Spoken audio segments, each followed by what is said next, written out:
Cabinet में एक मरा हुआ बर्ड दिखाई देता है, जिसे दफनाने के लिए वो उसे बाहर ले जाती है। पर तभी खिड़की से मैट उसे आवाज देता है, जिससे उसका ध्यान मैट की तरफ चला जाता है। और जब वो वापस उस बर्ड की तरफ देखती है तो वो बर्ड गायब हो चुका था। उधर बेकार की चीजों को घर से बाहर फेंकते हुए मैट को दीवार पर कुछ अजीब सी चीज दिखाई देती है, जिसे क्लियर देखने के लिए वो वॉलपेपर को फाड़ देता है। वहाँ उसे अजीब से की होल वाला एक बड़ा सा दरवाजा दिखाई देता है। उस दरवाजे को खोलने के लिए वो उस कबाड़ में से उस दरवाजे की चाबी ढूंढने लगता है, और जैसे ही वो चाबी उसे मिलती है वो दरवाजा खोलने के लिए उसे की होल में डालता है और केट को आवाज देकर बुलाता है। फिर वो दोनों साथ मिलकर दरवाजा खोलते हैं। तभी हॉल की तरफ जाने वाले रास्ते की सारी लाइटें अचानक टिमटिमाने लगती हैं, और इस प्रॉब्लम को दूर करने के लिए मैट पावर कंपनी को फोन करता है। वहीं केट को उस रूम में कुछ अजीब सा डर महसूस होता है, इसलिए वो भी मैट के पीछे चली जाती है। अगले दिन उनकी लाइट की प्रॉब्लम को ठीक करने के लिए पावर कंपनी से एक ऑपरेटर आता है। उसे ये देखकर हैरानी होती है कि बेसमेंट के सारे वायर्स कुछ अजीब तरीके से एक दूसरे से जुड़े हुए थे और देखने में बहुत पुराने जमाने के लग रहे थे। जब मैट उस ऑपरेटर को लाइट ठीक करने के लिए कहता है, तब ऑपरेटर उससे कहता है कि उसने आज तक इस तरह की चीजें पहले कभी नहीं देखी। वहाँ से जाने से पहले वो ऑपरेटर मैट को बताता है कि उस घर के पहले मालिक का मर्डर उसी घर में हुआ था। ये शॉकिंग न्यूज सुनकर मैट इस घर के बारे में रिसर्च करना शुरू कर देता है। एक पुराने न्यूज आर्टिकल को पढ़कर मैट को पता चलता है कि मरने वाले कपल का नाम पॉल और मैडलिन शेफर था, जबकि सस्पेक्ट की पहचान नहीं हो पाई थी और उसे जॉन नाम से पुकारा जाता था। मैट एक आर्टिस्ट था, इसलिए वो अपने स्केच पैड पर जॉन की तस्वीर बनाने की कोशिश करता है। थोड़ी देर बाद वो आराम करने के लिए मिस्टीरियस रूम में जाता है और वहाँ बैठकर एक बोतल शराब की पीकर खत्म कर देता है। लेकिन यहाँ पर उसे एक और बोतल शराब पीने की इच्छा होती है कि तभी लाइट्स टिमटिमाने लगती है और अचानक शराब की एक और बोतल उसके सामने हाजिर हो जाती है, जिसे देखकर मैट हैरान हो गया था। उस बोतल को अच्छी तरह देखने के बाद वो इस नतीजे पर पहुँचता है कि ये रूम किसी भी इच्छा को पूरी कर सकता है। दूसरी साइड लिविंग रूम की लाइट्स के टिमटिमाने की आवाज से केट की नींद टूट गई थी। वो मैट को अपने पास न देखकर उसे ढूंढने के लिए ऊपर की तरफ जाती है। वहाँ जाकर वो देखती है कि पूरा रूम नई चीजों से भरा हुआ है और उन सब के बीच मैट बहुत ही खुश दिखाई दे रहा था। वो कैट को वैन गॉग की कीमती पेंटिंग दिखाते हुए बताता है कि उस रूम में किसी भी विश को पूरा करने की ताकत है। केट इसे मैट का कोई मजाक समझकर हंसी में उड़ा देती है, पर अपने हस्बैंड की गंभीरता को देखकर वो इसे चेक करने के लिए $1000 की विश करती है। केट के मांगे हुए पैसों को मैट पूरे रूम में ढूंढता है और वो पैसे उसे मिल जाते हैं। फिर भी केट को पूरी तरह विश्वास नहीं होता है और वो दोबारा $1 मिलियन की विश करती है। पहले की तरह इस बार भी उन्हें तुरंत $1 मिलियन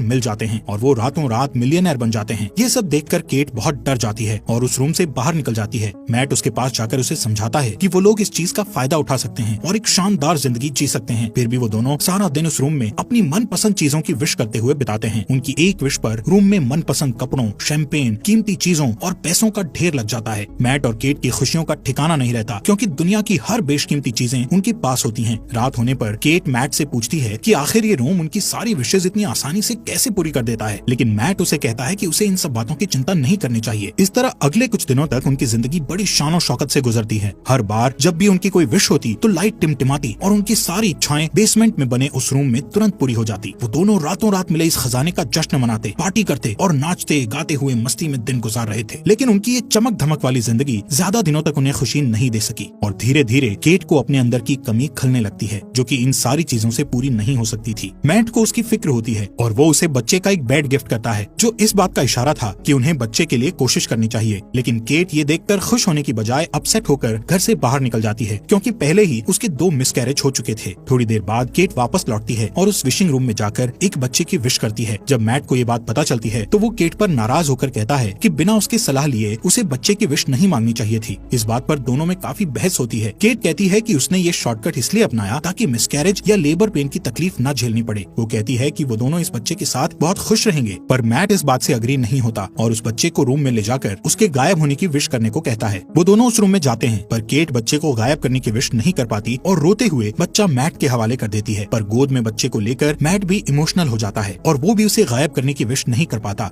और बच्चे को वापस केट की गोद में डाल देता है। आखिरकार दोनों बच्चे को अपने पास रखने के लिए राजी हो जाते हैं और इस तरह दोनों रातों रात पेरेंट्स बन जाते हैं। सीन शिफ्ट होता है और हम देखते हैं कि मैट की नजर अपने अधूरे ड्राइंग पर पड़ती है, जिसमें वो जॉन का चेहरा बना रहा था। उसे देखकर वो फिर से अपने रिसर्च में लग जाता है और उसे पता चलता है कि वो सस्पेक्ट मर्डरर अभी भी जिंदा है और किसी साइकेट्रिक हॉस्पिटल में मौजूद है। एक दूसरे न्यूज आर्टिकल के मुताबिक जॉन का कहना था कि उससे ये मर्डर उस रूम ने ही करवाया था। ये जानने के तुरंत बाद ही मैट जॉन से मिलने के लिए निकल पड़ता है ताकि उससे उस रूम के बारे में और ज्यादा जानकारी हासिल कर सके। हॉस्पिटल पहुंचने पर नर्स उसे वार्न करती है कि लास्ट 45 सालों में न्यूज रिपोर्टर्स के अलावा कोई भी जॉन से मिलने नहीं आया। ये सुनकर मैट खुद को भी एक रिपोर्टर के रूप में पेश करता है। आखिरकार बूढ़े हो चुके जॉन के साथ मैट की फेस टू फेस मुलाकात होती है और वो उससे उस घर और खासकर उस मिस्टीरियस रूम के बारे में